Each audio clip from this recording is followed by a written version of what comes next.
கர்த்தருடைய பரிசுத்த நாமத்திற்கு மகிமுண்டாகட்டும். ஆண்டவராகிய இயேசு கிறிஸ்துவின் நாமத்தினாலே அன்பு கர்த்தருடைய பிள்ளைகளாகிய தங்கள் அனைவருக்கும் சுவீட் ஊழியத்தின் சார்பாக வாழ்த்துக்களையும் ஸ்தோத்திரங்களையும் தெரிவித்துக் கொள்கின்றேன். தானியேலின் புத்தகம் 9ஆம் அதிகாரம் 23வது வசனம். தானியேல் 9ஆம் அதிகாரம் வசனம் 23இன் முதற் பகுதி. நீ மிகவும் பிரியமானவன், ஆதலால் நீ வேண்டிக் கொள்ள தொடங்கின போதே கட்டளை வெளிப்பட்டது. நீ மிகவும் பிரியமானவன், ஆதலால் நீ வேண்டிக் கொள்ள தொடங்கின போதே கட்டளை வெளிப்பட்டது. ஆண்டவருடைய பரிசுத்த நாமத்திற்கு மகிமுண்டாகட்டும்.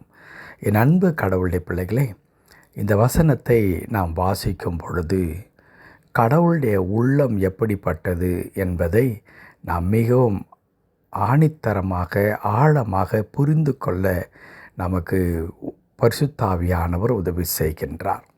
தானியேலை பார்த்து தேவ தூதன் இப்படி சொல்லுகின்றார், நீ எனக்கு மிகவும் பிரியமானவன், நீ மிகவும் பிரியமானவன். கடவுள் நம்மை நேசிக்கிறார்.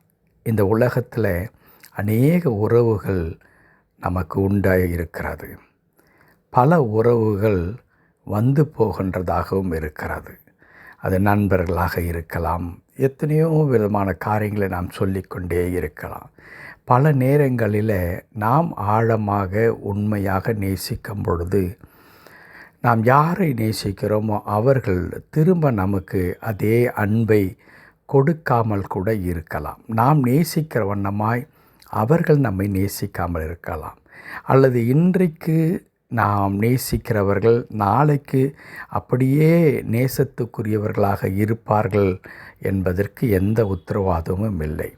அதே வண்ணமாக இன்றைக்கு பிடிக்காதவர்கள் அல்லது பகைக்கிறவர்கள் நாளைக்கும் அப்படியே இருப்பார்கள் என்பதற்கான எந்த விதமான சான்றுகளும் இல்லை. சூழ்நிலைகள் மாறலாம். வெறுப்புக்குரியவர்கள் பாசத்துக்குரியவர்களாக மாறலாம், பாசத்துக்குரியவர்கள் கோபத்துக்குரியவர்களாக மாறலாம். ஆனால் என் அன்பு கடவுளுடைய பிள்ளைகளே, கடவுள் எப்படிப்பட்டவர்களாக இருக்கிறார்? நான் இதுவரையிலும் சொல்லி கொண்டு வந்தது மனிதர்களை சார்ந்த ஒன்றாக இருக்கிறது. மனிதர்கள் அப்படிதான் சூழ்நிலை நிமித்தமாக மாறுகின்றவர்களாக இருக்கிறார்கள்.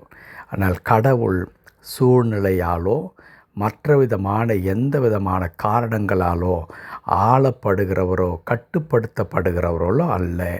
அவர் உண்மையாய் நம்மை நேசிக்கின்ற கடவுளாக இருக்கிறார். உண்மையாய் நம்மில் அன்பு கூறுகின்ற ஆண்டவராக இருக்கிறார். ஆகவே தான் இங்கே வாசிக்கிற அந்த வசனத்தில் நீ மிகவும் பிரியமானவன் என்று தானியேலை பார்த்து சொல்லுகிறார். என் அன்பு கடவுளுடைய பிள்ளைகளே, கடவுளுடைய அன்பு அப்படிப்பட்டதான ஒரு அன்பாக, எல்லாரையும் நேசிக்கிற ஒரு அன்பாக இருக்கிறது. தானியேல் மிகவும் பரிசுத்தமானவராக இருந்தார். அவர் தினந்தோறும் கடவுளை நோக்கி செபிக்கிறவராக இருந்தார்.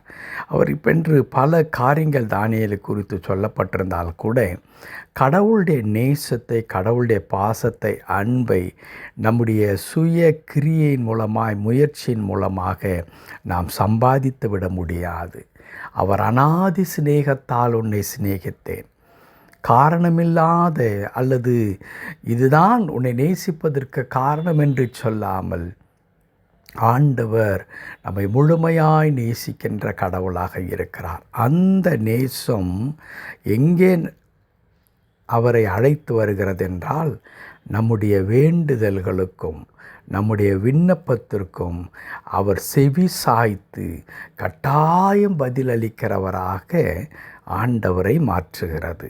அவர் நம்மை நேசிப்பதினால் நம்முடைய ஜெபங்கள், நம்முடைய விண்ணப்பங்கள், நம்முடைய சூழ்நிலைகள், நம்முடைய கஷ்டங்கள் அவருடைய பார்வையில் அவ்வளவு முக்கியத்துவம் வாய்ந்ததாக இருக்கிறது. ஆகவே கடவுள் சொல்லுகிறார், நான் நேசிக்கிற என் பிள்ளை என்னை நோக்கி விண்ணப்பம் பண்ண வருகின்றார். அவனுடைய உள்ளத்தில் இந்த காயம் இருக்கிறது, உள்ளத்தில் இந்த வேதனை இருக்கிறது, அவனுடைய கண்களிலே நான் கண்ணீரை பார்க்கிறேன், அவனுடைய இருதயமெல்லாம் சுக்குநூறாய் நுடைந்திருக்கிறது. இந்த உடைந்து போன இருதயத்தோடு கூட அவர் என்னை தேடி வந்திருக்கின்றார். ஆகவே அவனுக்கு வேண்டியவைகளை நான் செய்துவிட்டேன் என்று சொல்லி நாம் விண்ணப்பம் செய்வதற்கு முன்பதாகவே நம்முடைய எல்லா தேவைகளையும் அறிந்து நமக்கு உதவி செய்கின்ற ஆண்டவராக இருக்கிறார். அதற்கு அடிப்படையாய் திகழ்கின்ற ஒரே காரியம் என்ன? அவர் நம்மை நேசிக்கிறார். இந்த வார்த்தை கேட்டுக்கொண்டிருக்கிற என் அன்பு கடவுளுடைய பிள்ளைகளே, நாம் யாராக, எவ்விடத்தாராக, எந்த இடத்துல, எந்த சூழ்நிலையில் இருந்து இந்த வார்த்தையை கேட்டுக்கொண்டிருக்கிறோம் என்பதை பிரசங்கிக்கிற எனக்கும் தெரியாது. ஆனால் ஒன்று உண்மை, கடவுள் நீங்கள் இருக்கிற இந்த சூழ்நிலையில் நீங்கள் எப்படி இருக்கிறீர்களோ அப்படி இருக்கிற வண்ணமாகவே கடவுள் உங்களை நேசிக்கிறார்.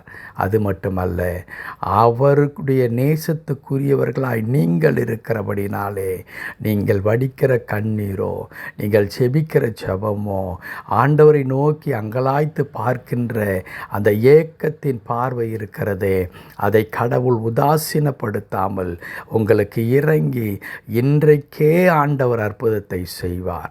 உங்கள் வாழ்க்கையில் மாற்றமும், உங்களுடைய வாழ்க்கையில் முன்னேற்றமும், ஆசீர்வாதமும் உண்டாகும். புதிய பாதைகளை கடவுள் திறந்து தருவார். புதிய அற்புதங்களை கடவுள் உங்கள் வாழ்க்கையில் செய்வார். எப்பொழுதுமே இருக்கிற வண்ணமாய் அல்ல, இதுவரையிலும் கண்டிராத மாபெரும் அதிசயத்தை உங்களுடைய வாழ்க்கையில் கடவுள் செய்வார். காரணம், அவர் உங்களை நேசிக்கிறார். ஆகவே என் அன்பு கடவுளுடைய பிள்ளைகளே, உள்ளத்தின் ஆழத்திலிருந்து கடவுளுக்கு நன்றி செலுத்துங்கள். கர்த்தர் தாமே இந்த வார்த்தையின்படியே நம்மை ஆசீர்வதித்து நம்மை தொடர்ந்து பொறுப்பெடுத்துக் கொள்வாராக. ஆமேன், ஆமேன்.